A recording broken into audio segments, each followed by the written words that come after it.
Hola, ¿cómo les va? Muy buenas tardes, noches. Bueno, yo voy a ser muy breve porque tenemos un programa absolutamente nutrido de gente, diverso y nutrido de gente. Entonces, lo único que voy a decir... Pero vale la pena, ¿no? Lo tienen que escuchar, lo tienen que ver. Lo tienen que ver porque es un programa internacional. Tenemos invitada de Perú, invitada de Chile, tenemos el análisis de Ricardo Rubier. Y el primer invitado, que no vamos a decir quién es, pero que bueno, que tiene peso propio. Una sola cosa, me parece que se está enturbiando, no sé cómo lo ves vos, todo el panorama político. Sí, en realidad me parece que la complejidad que hay dentro del Frente de Todos está siendo utilizado por las distintas variantes de la oposición, donde no solo empieza a tallar lo que es, fue, será, juntos, por el cambio, juntos, y también el sector de los libertarios. Me parece que se abre un panorama intenso para el próximo 2023. Tenemos, es cierto que un año en la Argentina es una eternidad, pero dentro de un año vamos a estar definiendo ya candidatura, vamos a estar definiendo la carrera y la cuenta regresiva para las elecciones. Lo que yo creo que hay que observar atentamente qué es lo que está pasando, no solo fronteras hacia adentro de la Argentina, sino fronteras hacia afuera. Y una guerra, afuera es un desastre. Claro, un mundo guerra porque no repercute. En mi opinión, en estas horas se está firmando un acuerdo con Bolivia que puede ser muy oxigenante para la Argentina. Si teníamos un punto flaco era el tema energético.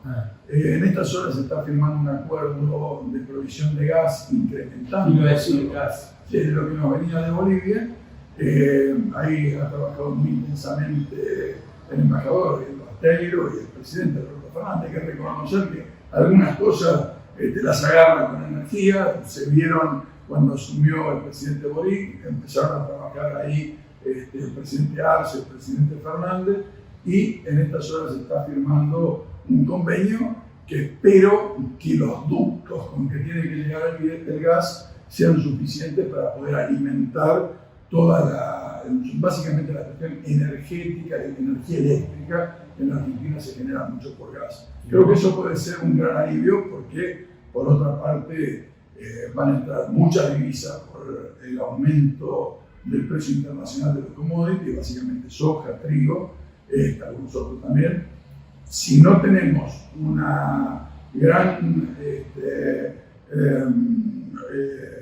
escapatoria de divisas con el tema energético, la perspectiva la veo con más optimismo. A mí me preocupa la conflictividad social. Sí, bueno, pero por eso te digo, pero si tenemos divisas para poder manejar el tema productivo, para manejar... ese es el mayor tema. Yo diría que el mayor... No le encuentran vuelta. Es que no hay una vuelta, hay muchas vueltas. Y me parece que a veces estamos un poquito creyendo que con algunas medidas administrativas lo vamos a resolver. Y esto requiere... A mí me gusta... Hablé con un economista, te digo. A mí me gusta pensar, por ejemplo, en lo que se hizo con Gelbach en el 73, una concertación, me parece, donde los empresarios tienen que entender que se llenaron, algunos, por lo menos les ha ido muy bien, porque la Argentina creció, se recuperaron, tienen un colchoncito. Me parece que ahora es hora de que todos sí. Bien, vamos, como le dijimos al primer invitado, que no le decimos quién es, lo estamos esperando. Bueno, la invitada ya estuvo con mucho éxito, según me contaste, porque muchas visualizaciones. Es un placer tener a Patricia del Río, la mejor periodista televisiva de la hermana República del Perú. Patricia, ¿cómo estás? Un placer. Eduardo y yo te saludamos. Muchas gracias, Ariel. Hola, Eduardo, ¿cómo están? Un saludo para todo su público, por supuesto. Gracias por la presentación. Qué tumultuoso todo, ¿no? Uy, Ariel, debo confesarles que era cuestión de tiempo, ¿no? Sabíamos que la fragilidad de Castillo, que ya se revelaba en muchos aspectos, iba a hacerse evidente cuando la calle se cansara, y la calle se cansó. Y bueno, y lo triste es que además la respuesta del gobierno ha sido tan torpe que lo único que hace es agravar la situación, ¿no? Patricia, ¿qué es lo que ves que está ocurriendo? ¿Hay un problema de vacío de poder, de vacío de autoridad, la fragmentación del sistema político peruano y la debilidad con que asume Castillo es lo que está produciendo esto? ¿O hay medidas antipopulares que estén produciendo reacciones en la gente? En la sociedad, claro? Hay un poco de todo, ¿no? Claramente Castillo llega al poder de una manera complicada, con una oposición muy fuerte, pero para serles franca, tal vez lo conversamos en su momento, yo no veía la posibilidad de un gobierno de izquierda que fuera a hacer una revolución comunista, porque me parecía gente básicamente muy inexperta.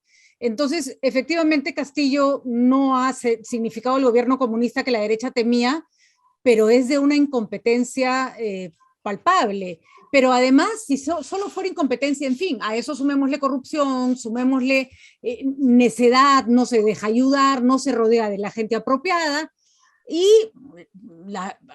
pero eso sí, hasta hace 2 semanas, la mitad del país, que no era poca gente, quería que Castillo terminara su gobierno. Es decir, la vacancia no era bien vista, por lo menos por la mitad de la población, que repito, no es poca gente. A eso comparemos que tiene un 80% de desaprobación. O sea que hay gente que no lo aprueba y quería que se quedara.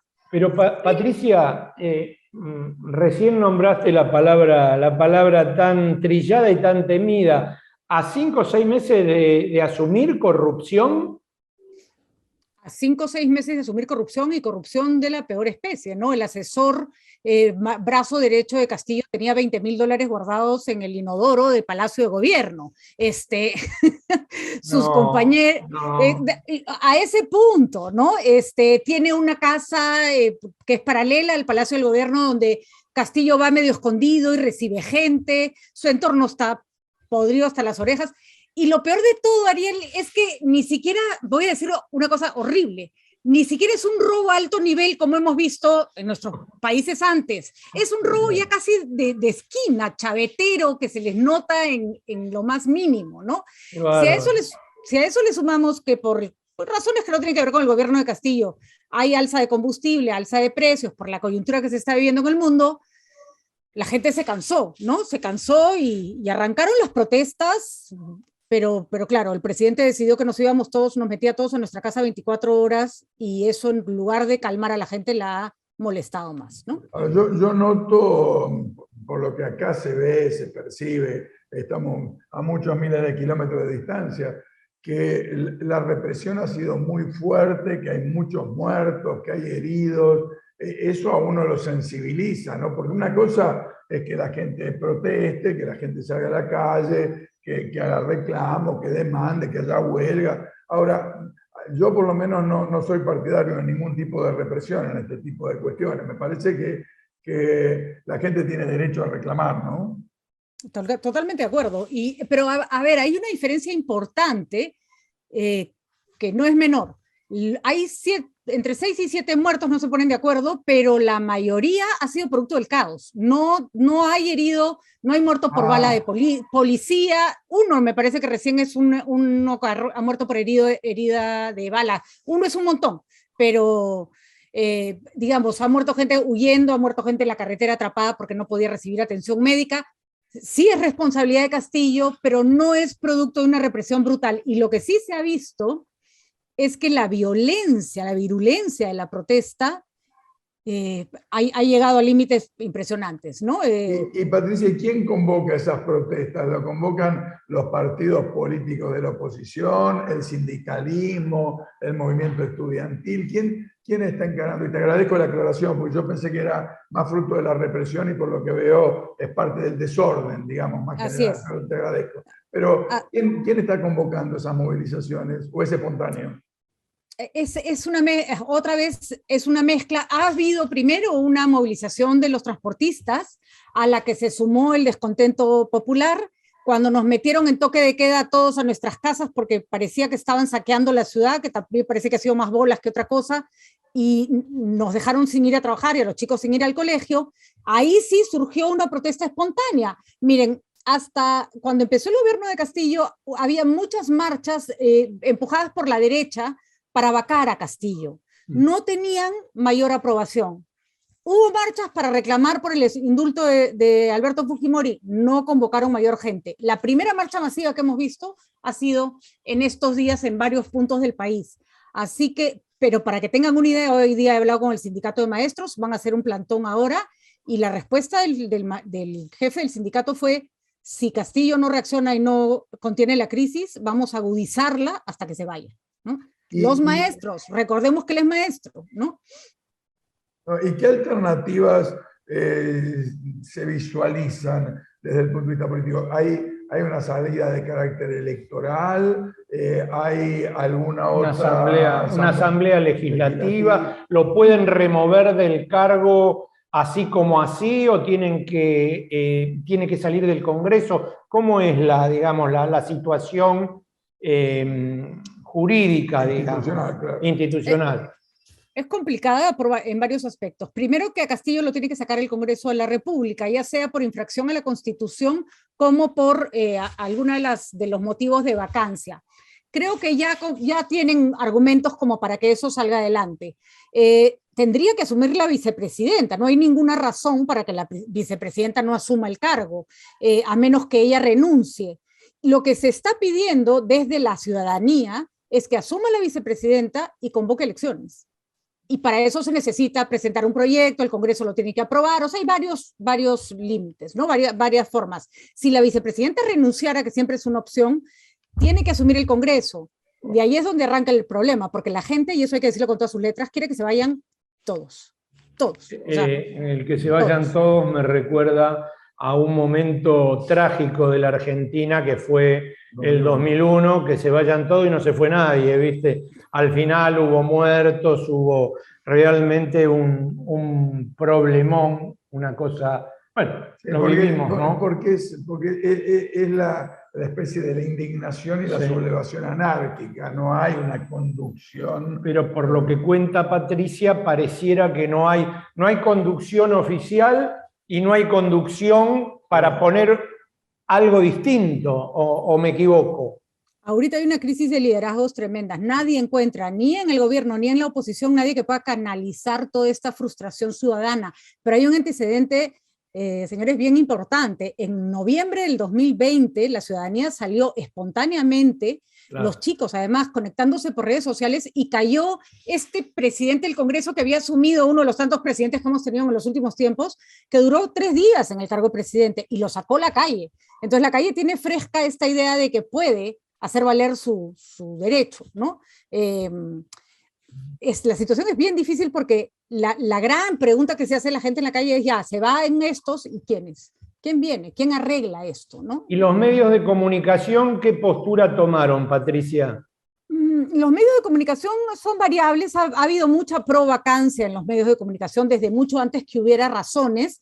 Pero incluso los medios que defendían a Castillo, después de esta inmovilización de que nos mete a todos los limeños, porque fue Lima básicamente, 24 horas a nuestras casas con impedimento de salida, que hace una medida brutal, y ahí sí todo el mundo dijo: ok, hasta aquí llegamos. Porque hay un punto que esa medida de Castillo demostró: su incapacidad absoluta para manejar una crisis y su temor a la calle, porque nos metió a todos a nuestra casa en Lima, porque sabe que si sale Lima a marchar, cae, ¿no?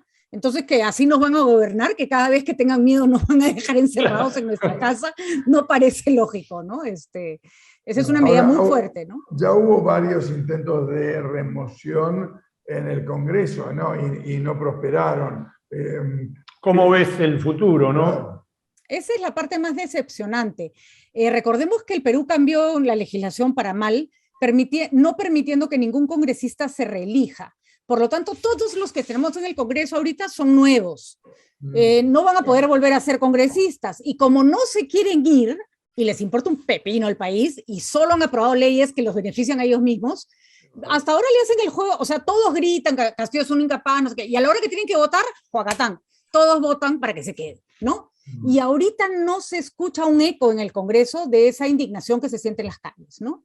Bueno, Patricia, realmente el panorama que pintás Es difícil. Te vamos a tener incluso con Eduardo permanentemente contactada para que nos vayas contando qué es lo que está pasando y ojalá por la salud física y mental de los peruanos esto llegue a buen puerto, sí, ¿no? Claro que sí. Sí, Eduardo, Ariel, solo decirles que cuiden sus democracias por más frágiles que sean, porque cuando se llega a estos puntos, claro, todos sufrimos. Así. Patricia, un cariño grande, gracias por esta nota y bueno, cualquier cosa en la semana te volvemos a llamar para que nos cuentes cómo está la cosa allá. Gracias, muy amable. Muchísimas gracias. Muchísimas gracias. Difícil, ¿no? Me recuerda, le miraba la cara a la apuntadora ya y me recuerda momentos muy difíciles. Muy difíciles. Bien, vamos a seguir con el segundo invitado de Políticas de Estado. El invitado es el invitado, la frutilla difícil, la figurita difícil desde que empezamos con Política de Estado, que lo queremos tener. Así que engánchelo y pregúntele, porque si no después se va, se pierde. Sí, ¿No? para los que no lo están visualizando, para que lo están viendo recién, Lucas Gui, intendente de Morón, nos conocimos un joven intendente, ahora ya te veo un poco más... los chicos crecen. No, te decía que veníamos de una nota muy fuerte con una amiga que es la mejor periodista de la televisión peruana por el conflicto de Perú, y bueno, y decíamos con Eduardo que bueno, que nos interesaría saber qué pensás del conflicto peruano y de ahí meternos directamente en el tema del municipio, ¿no? Me parece que en el caso de Perú, que no tengo más información que la que uno accede a través de los medios, pero se conjugan dos cosas. Por un lado, una ingeniería institucional muy particular que hace del sistema peruano un sistema muy inestable, sistema democrático peruano muy inestable. Porque este no es un hecho aislado. Si uno repasa la suerte de los últimos gobiernos democráticos, va a ver que estos conflictos se suceden con mucha frecuencia, pero al margen del diseño institucional, también no se puede dejar de ver el impacto que tiene la crisis en relación a alimentos y energía que evidentemente ha golpeado a buena parte de la población peruana y se ha hecho sentir en las calles. Impacto, digo, que tiene escala global y del cual la Argentina obviamente no está al margen. Bueno, eso desafía la pericia y la sensibilidad de los gobiernos para tener política pública que morigere ese impacto y no se sienta o no se sienta tanto en los bolsillos de nuestros compatriotas, ¿no? Estamos siempre, Lucas, en mi opinión, estamos frente a un dilema siempre, ¿no? Es una demanda insatisfecha después de el neoliberalismo en la región, una demanda insatisfecha de los sectores populares y una concentración de riqueza enorme en grupos de poder. Y la necesidad de recomponer rápidamente el Estado como mediador, regulador y capaz de ayudar a una redistribución más equitativa. ¿Vos lo vivís también en el municipio de Morón? Sí, se siente, porque nosotros veníamos de la etapa macrista y te lo pongo en números concretos. En Morón se perdieron 283 comercios, comercios concretamente, que todos los días abrían, había por lo menos un empleado, tenían proveedores y se consumía determinado bien o servicio. Bueno, de esas unidades, pequeñas unidades comerciales, 283 menos cuando accedimos en el gobierno allá por el 2019. 162 pymes perdió Morón.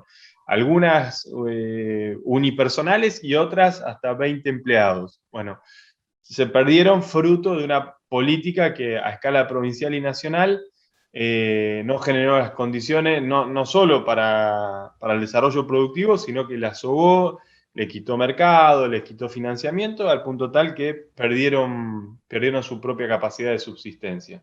Y si a eso le agregamos lo que nos tocó atravesar en los 2 primeros años de pandemia, la situación es extremadamente crítica. No obstante, desde los 3 niveles del Estado se procuró generar todo un entramado de protección para que ese impacto de la pandemia y todo lo que supuso el confinamiento no repercutiera en más puestos de trabajadores y trabajadoras que se perdieran. Y la verdad que hay un reconocimiento general de que todos los instrumentos fueron efectivos, ¿no? Ya sea el ATP,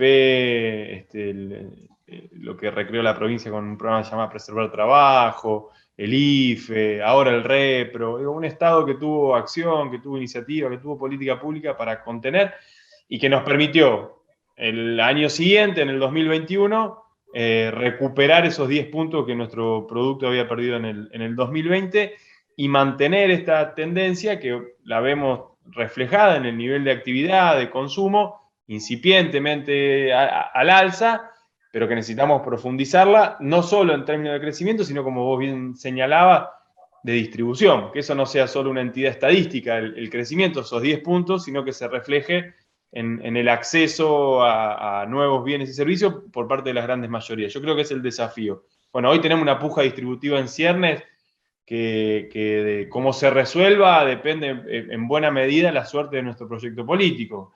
Nosotros tenemos que lograr... Ahora, vos no sé si te acordás que cuando quisimos hacer la nota fallida la otra vez, yo había arrancado con Eduardo diciéndote que te habías encontrado con un municipio en llamas y se cortó la nota. Esto que estás contando no hace más que avalar eso que yo te preguntaba, más la pandemia. ¿Cómo vas a hacer para volver a tener un Morón pujante, digamos, un Morón distinto, ¿no? Bueno, nosotros ya recuperamos todos los comercios esos que se habían cerrado, los recuperamos. Muy bueno, y ya estamos en niveles al 2019. Y en cuanto a la actividad productiva, también ya estamos inclusive arriba de los niveles del 2019. ¿Eso nos satisface? No, no nos satisface. Estamos yendo por más.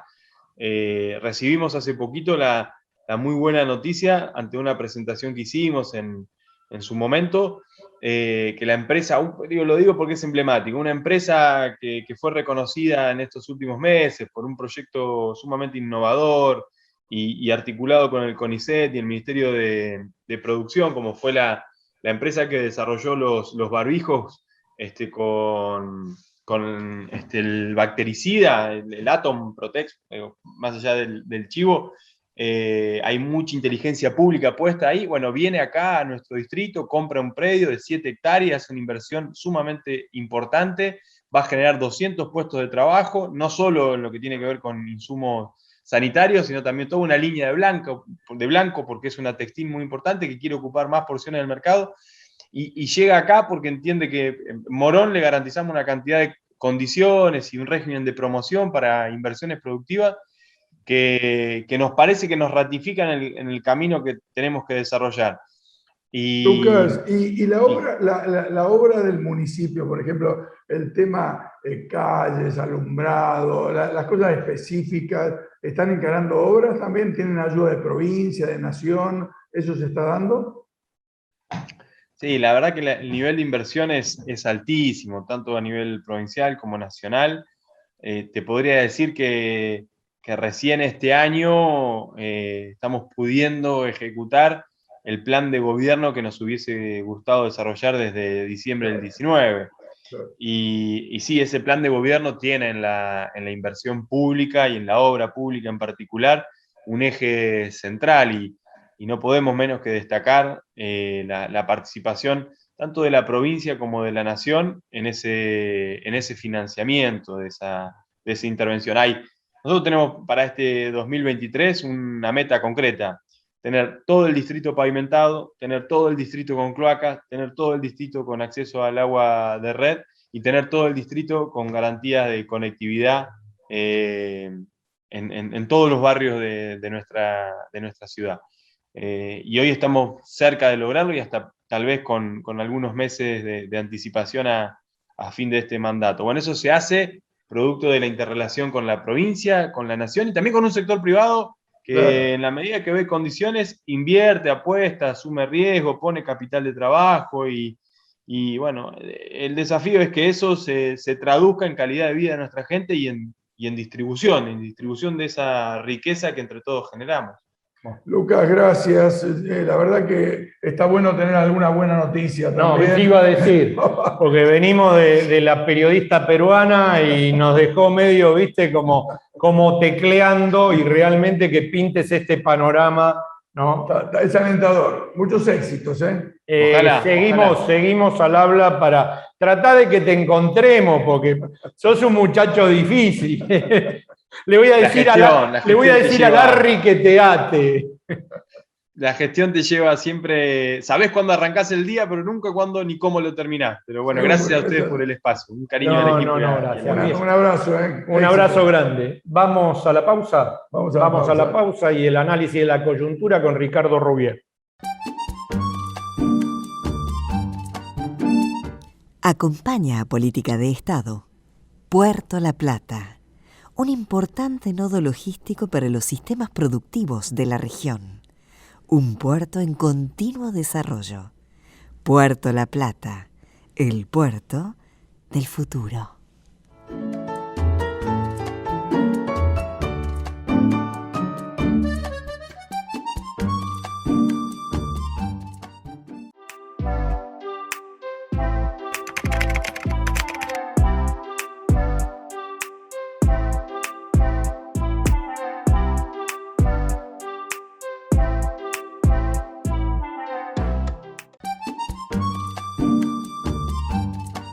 Bueno, suerte que tuvimos una ola, sí, porque sí, después de nuestra amiga peruana, si el intendente no levantaba un poco el ánimo, pero ahora tenemos fino analista político, así que, ¿cómo le va? Buenas tardes, Rubier, ¿cómo anda? ¿Qué tal? ¿Todo en orden? La vida, el panorama, el futuro. Mejor imposible. Mejor es imposible.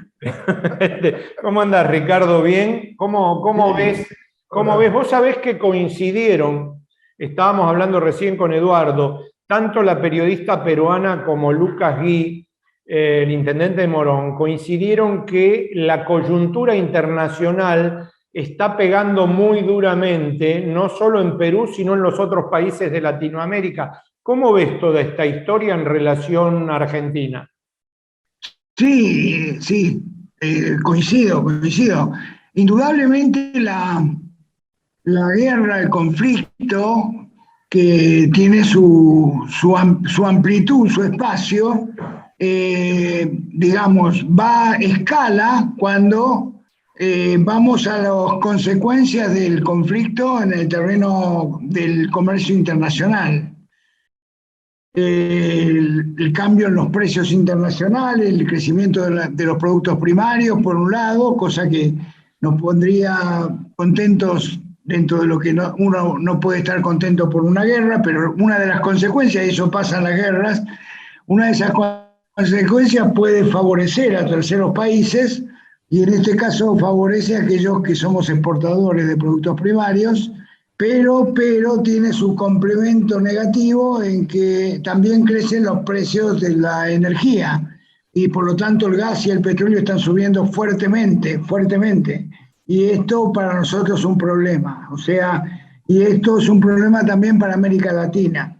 Ya América Latina venía decayendo, Argentina también, pero toda la región venía decayendo su participación en el comercio internacional. Ya venía hace años que viene cayendo su participación en el comercio internacional. Y con esto que está ocurriendo, bueno, indudablemente es una situación que tampoco favorece teniendo en cuenta la necesidad que tiene cualquier país de los productos energéticos, ¿no? En ese sentido, en estas horas, creo que estamos frente a un hecho de solidaridad y complementación regional digno de ser destacado, ¿no? La renegociación entre Argentina y Bolivia para la provisión de gas a un precio internacional mucho más bajo que lo que nos costaría llegando a un puerto, me parece que indica la importancia de la integración regional, de la complementariedad, de que focalicemos más centralmente en la política exterior argentina el trabajo con los países de la región, ¿no? Y creo que hoy hay mejores condiciones que en otros momentos. Sí, de acuerdo con vos, de acuerdo con vos. Yo voy a dar un paso más adelante, lo que vos decís, o sea, te voy a continuar y tal vez plantee un tema polémico, seguramente un tema polémico, posiblemente un tema polémico. Yo vengo siguiendo esto, vengo leyendo y siguiendo este tema que vos decís, en el cual uno encuentra algunas cosas muy interesantes. Por ejemplo, de que el comercio intrarregional dentro de nuestros países, no con Europa ni con Estados Unidos, sino dentro de nuestros propios países, está muy por debajo de su potencial, muy por debajo de su potencial. Acá hay un funcionario que es digamos, que le sigue a Mansur en jefatura de gabinete, lo nombro porque es digno de escucharlo, que se llama Jorge Neme, y ustedes deben conocer. Sí, claro. Bueno, que Jorge Neme les cuente, porque él tiene el detalle de esto, lo ha estudiado, de las oportunidades que hay en materia comercial en América Latina hoy, en el comercio, hoy, antes o después, o con la guerra, entre el comercio entre los países de la región. Y esto, cuando yo dije voy a dar un punto polémico, es porque voy a lo siguiente. Yo creo que llegó la hora, después de años donde estuvimos privilegiando ideologías sobre intereses, creo que llegó la hora de privilegiar los intereses. Si gana Boric en Chile, nos ponemos contentos, claro, ya lo hemos escuchado, pero antes de que las elecciones nos poníamos contentos si ganaba Boric. Ahora, si no ganaba Boric, yo puedo usar el mismo ejemplo con Colombia, que va a tener elecciones, con Colombia sería el mismo ejemplo. Si no gana el candidato progresista en Colombia, yo no quiero perder a Colombia. Así es. No quiero perder a Colombia. ¿Se entiende lo que digo? Eso es lo que yo planteo como tema polémico. En la Argentina estuvimos años, es legítimo, estuvimos años, digamos, apostando a las políticas de los países de la región que ideológicamente más se avenían a lo que nosotros pensamos, o lo que el gobierno del 2003 en adelante pensaba. Lo que yo digo es que esa etapa terminó. Sí, yo comparto, e incluso eso tiene números concretos. Yo te digo, nuestro comercio con Chile es favorable a la Argentina en más de 4.000 millones de dólares. Y no teníamos un gobierno similar o parecido al nuestro. Gobernaba Piñera y sin embargo el comercio se iba desarrollando. Y es un comercio con alto valor agregado, con comercio automotriz. Brasil, se ha achicado el intercambio comercial entre Argentina y Brasil, pero creo que ahí tenemos que indagar. Me parece que hoy el embajador Scioli está trabajando fuertemente también en esto para tratar de ir mejorando el intercambio, que son intercambios en general con alto valor agregado. Es muy importante, no solo son commodities, materias primas, sino que también tenemos producción industrial, automotriz. O si vos te preguntás hoy, que está el presidente boliviano, te preguntás, ¿quién es el principal cliente de gas de Bolivia? Brasil. Brasil, claro. Brasil. Sí, y no se le ocurriría, digamos, a nadie perder ese cliente. ¿Se entiende lo que digo? Sí, claro. Porque Bolsonaro esté gobernando. Si gana Lula mañana, nos ponemos todos muy contentos por lo que significa, por su historia, pero Brasil no la puedo perder como cliente, digamos, gobierne Lula o gobierne Bolsonaro. Creo que hay que cambiar un poco, hay que dar una vuelta de tuerca en ese punto. No, yo comparto, Ricardo, y creo que lo que sí es que a veces, como en las relaciones humanas, no solo entre países, hay más feeling, menos feeling, hay mejor disposición, peor disposición, pero hay que armar un entramado que excedan las coyunturas de carácter político-electoral. Me parece que hay que pensar la integración. Por ejemplo, nosotros no estamos utilizando el comercio con moneda local, con peso y con real, con Brasil, como tenemos la legislación para utilizarlo. Y ese tipo de cuestiones llevaría un ahorro de divisas muy importante para la Argentina y para Brasil. Sí, coincidimos. Sí. Decime, Ricardo. Agrego que Boric, a mí personalmente me ha gustado mucho sus discursos, Digo a mí porque por ahí sus discursos podrían en algún lugar, en algún punto, en algún sector podrían raspar un poco, pero a mí me gustaron sus discursos y él desplegó una palabra que yo en la escuela no me la enseñaron, pero la escuela mía fue hace muchos años y no sé si ahora se enseña, tengo la sospecha que no, y que a vos Eduardo, te va a interesar particularmente. Él usó una palabra clave para mí, que para muchos argentinos es como un descubrimiento. Él habló de lo bioceánico. Sí, claro. La Argentina y Chile son dos países bioceánicos. Lo que pasa es que a nosotros no nos enseñan de que la Argentina es también un país bioceánico. Claro. ¿Por qué no nos enseñan? Porque está en una zona que todavía hay que colonizar, o sea, está en el sur argentino o el sur de Chile, que son zonas de muy baja densidad de población, de muy bajo grado de desarrollo, ¿no? Es decir, con economías regionales muy limitadas, y sin embargo, del punto de vista estratégico y del punto de vista geopolítico, el ser bioceánico es muy importante. Porque es la mirada sobre las islas del Atlántico Sur, Malvinas, y sobre la Antártida. Ricardo, ¿y cómo ves el panorama político del Frente de Todos, de la oposición? ¿En qué lugar está parado cada uno? Estábamos bien, así como estábamos. Bueno, pero ¿qué querés? ¿Todo fácil? Estábamos tranquilos. Con Eduardo, que es un especialista en política internacional. No, estábamos tranquilos hablando. ¿Cómo lo veo? Bueno, ahí hay que ponerse serio. Nos ponemos serios.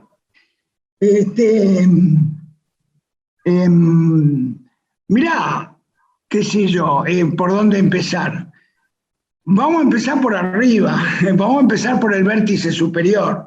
Es muy difícil en un país que no haya crisis, es imposible que no haya crisis política en un país que tiene al presidente y a la vicepresidenta en un conflicto entre sí, y que ese conflicto entre sí no es un conflicto psicológico, es un conflicto que involucra aspectos del poder y aspectos de los espacios políticos. Por lo tanto, es casi obvio empezar por ahí, porque decir, mira, la mejor demostración que tenemos una crisis es lo que está pasando acá en el vértice superior. Y la verdad y en eso yo soy muy rotundo y me pongo muy serio. Si no se resuelve eso, digamos, no hablemos de otro tema. No hay salida. O arreglamos ese tema o no hablemos de otra cosa. Claro. Porque la verdad, ese es el tema. Si vos me decís, te cuento a vos, ¿no? Volviendo a la región ¿sabés cómo está Colombia? ¿Sabés cómo está Perú? ¿Sabés cómo? El presidente y la vice no se llevan bien porque tienen visiones distintas respecto a lo internacional, regional. Y vos vas a decir, la pucha, no sabía, ¿no? Mirá qué problema. Bueno, ese es nuestro problema.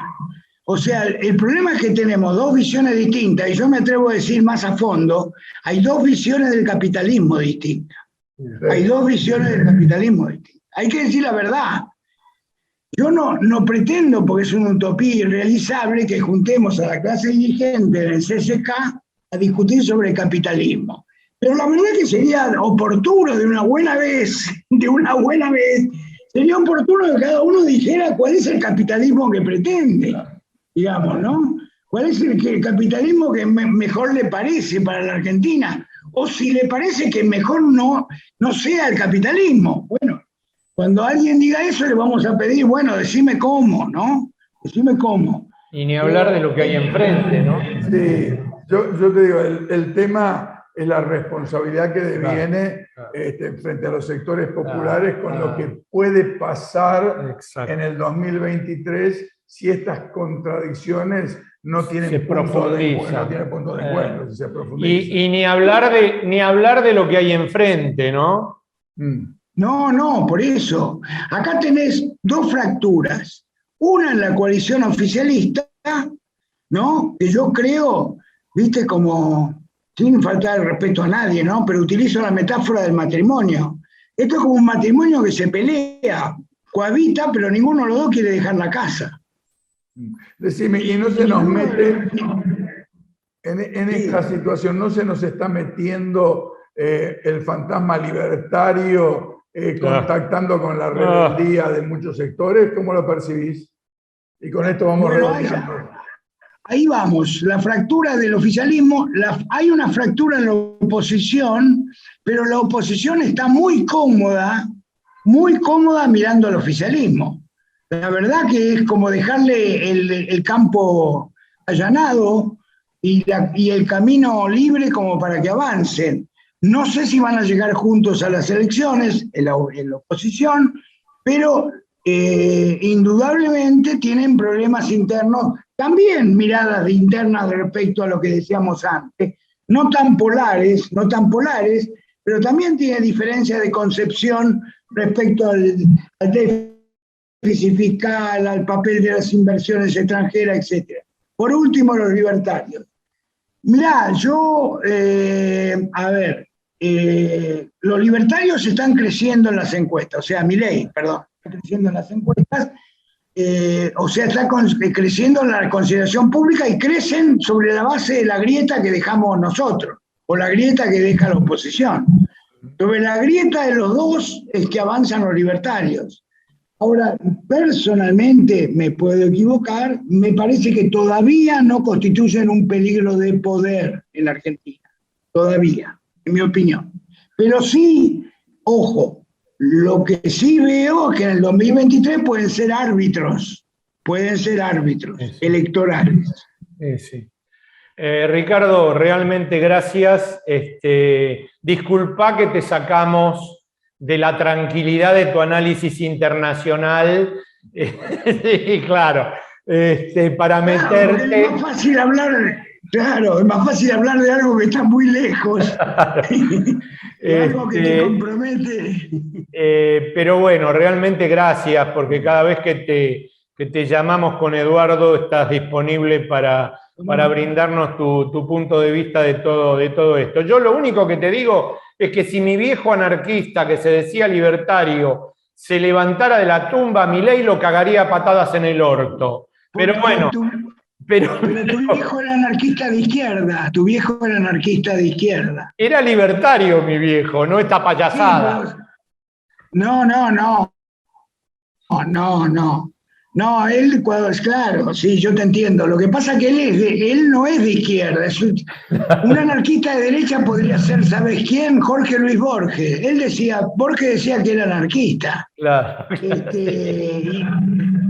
Es un anarquista de derecha, digamos. Bueno, gracias de vuelta. Gracias, Ricardo. Nos estamos viendo. Muy bueno, y la próxima vez te prometemos que no te vamos a hacer hablar de política nacional. ¿Les puedo dar una buena noticia antes de terminar? Una buena noticia que me había olvidado de Milei. Sí. Yo después les voy a hacer llegar los números. Yo hice un simulacro acá, así solito en mi casa. Hice un simulacro de triunfo electoral de Milei. Y ¿sabés lo que me da? Con números razonables, ¿no? Con números razonables. ¿Sabés lo que me da? Que en el caso que Milei gane, no tiene Congreso propio. Bien. Bueno, nos vemos. Dale, nos vemos, Ricardo. Bien, bueno, Siempre es... sí, no se la podíamos hacer fácil, ¿qué quería? Hablar de Ucrania, de Rusia, no, fácil nada. Bien, vamos a ir a la última invitada internacional del programa. La mejor cantante chilena que viene de una familia realmente comprometida desde hace muchísimos años, la familia Morris, con los derechos de los que menos tienen, con los derechos humanos, con, realmente Elizabeth o Eli tiene buena madera atrás, tiene padre, tiene tío, estás ahí, ¿no es cierto? Nos estás escuchando. Acá. Ya estás grande. Cuando yo te conocí eras un pigmeo. ¿Qué te pasó? ¿Creciste? Bastante, bueno, pasaron ya más de 40 años, ¿no? Pasaron 40 años. Vos sabés que yo le decía a Eduardo recién que, bueno, que venís de una familia, madre, padre, tíos, realmente incluyendo tío desaparecido, venís de una familia con mucho compromiso con la cultura y con lo social. Sí. ¿Cómo esa mochila, cómo la llevas? Bueno, es una responsabilidad por un lado y también ha sido una marca en mi historia de vida y por lo tanto es imposible estar al margen, ¿cierto? De esa tremenda historia que llevamos y que además en mi caso también como niña tuvo la característica de ser una niña en el exilio, que creció en el exilio, y por lo tanto tengo una experiencia de vida totalmente ligada a eso, a esa cultura, a la cultura de la defensa de los derechos humanos. Y intento desde la música aportar de alguna manera cierta visión de mundo, a cierta sensibilidad también, aunque no necesariamente desde la canción política o con un contenido tan evidentemente ligado a eso, pero sí con una manera de enfrentar las cosas, creo yo, y de mirar también, de mirarnos a nosotros mismos, a nuestra historia musical también, que es otra de las cosas que yo creo nos arrebataron en gran medida en la dictadura. Nos arrebataron culturalmente una riqueza musical que está arraigada y que nace desde el pueblo, de la cultura popular, del folclore, de todo ese mundo. Entonces, también trabajo mucho desde ese lado de las sonoridades que también tienen mucho que ver en nuestra identidad y en nuestra percepción, autopercepción como pueblo. Para quienes nos están viendo, Elizabeth estuvo como parte de la delegación que acompañó al presidente Boric, que visitó a la Argentina. ¿Cómo se dice? ¿Boric o Boric? Porque he escuchado las versiones... Las dos, sí. Las dos parece, nosotros le decimos más Boric que Boric. Sí, Boric. Yo al escucharte me imaginaba lo conmovedor que debe ser para un artista, para un creador, poder ir acercando su mensaje, su canto, su poesía, su ideario a lo que la mayoría del pueblo está expresando en este momento con una elección como la que han tenido, donde el presidente Boric ha sido electo como una gran esperanza de una nueva izquierda, de una izquierda democrática, transformadora, inclusiva. ¿Cómo estás viviendo? ¿Cómo están viviendo los artistas en tu visión esto? Con mucha esperanza y con muchas expectativas también de que esto significa un cambio transformador, profundo, probablemente, o lo más seguro, que lento también, ¿no? Un proceso que recién está comenzando, pero que tiene que remover una cantidad de cosas que están anquilosadas, que va a ser difícil de mover, pero nosotros desde el mundo de la cultura, de las artes, estamos con mucha energía y para ser parte también de esa cultura transformadora, y nos sentimos de verdad muy, muy esperanzados, sobre todo porque hay cosas tan sencillas como, por ejemplo, además de la juventud del presidente, que ya significa que tiene otra visión de mundo, ¿no? Es una persona que sabe de música, que lee mucho, es una persona culta, y eso ya marca un primer precedente que nos lleva a pensar que esto va a significar algo no superficial, y donde él tiene conciencia de lo que la cultura significa, cosa que antes, bueno, con Piñera era realmente un desastre, ¿no? O sea, él hacía unas citas de repente que no tenían nada que ver, mezclaba una cosa, una persona totalmente ignorante. Y por otro lado también creemos que por fin vamos a poder tener una estructura gubernamental o de Estado, más bien, donde las artes, los artistas, seamos reconocidos como trabajadores y no como ha sido hasta ahora, que somos totalmente ignorados, no somos reconocidos como trabajadores en la sociedad, no tenemos grandes circuitos de donde mostrar nuestra música. En mi caso, acá en Chile, eso está muy, muy, muy, muy deteriorado. No cabe, o sea, todo es una mercancía. Todo es mercancía. O sea, cero Violeta Parra, cero Víctor Jara, cero Inti Illimani, cero barra cero, ¿no? Claro, o sea, no hay una diferenciación entre lo que es la música comercial. Es como muy difícil subsistir realizando algo que no se rija según lo que dice el mercado. Entonces eso es terrible porque hace desaparecer a la gente que va por el camino de la cultura, del arte, y no del llenarse el bolsillo haciendo cualquier cosa, lo que se venda más fácil, más rápido. Entonces eso hay que revertirlo, y creemos que así va a ser. Te vamos a despedir con lo que me mandaste, te vamos a despedir cantando. Bueno. Le dejamos con Eduardo, que no los conoce, pero los conoce por mí. Un gran abrazo a Fernando, a Lito, a Lalo, a tu hermano, el sociólogo, a Pablo. Y realmente un verdadero placer, y esperamos que la próxima vez que vengas nos invites a escucharte. Por supuesto. Entonces ahora nos vamos con Elizabeth cantando, pero muchas gracias realmente por esta nota. Gracias. Muchas gracias a ustedes. Los amigos del barrio pueden desaparecer, los cantores de radio pueden desaparecer, los que están en los diarios pueden desaparecer, la persona que amas puede desaparecer,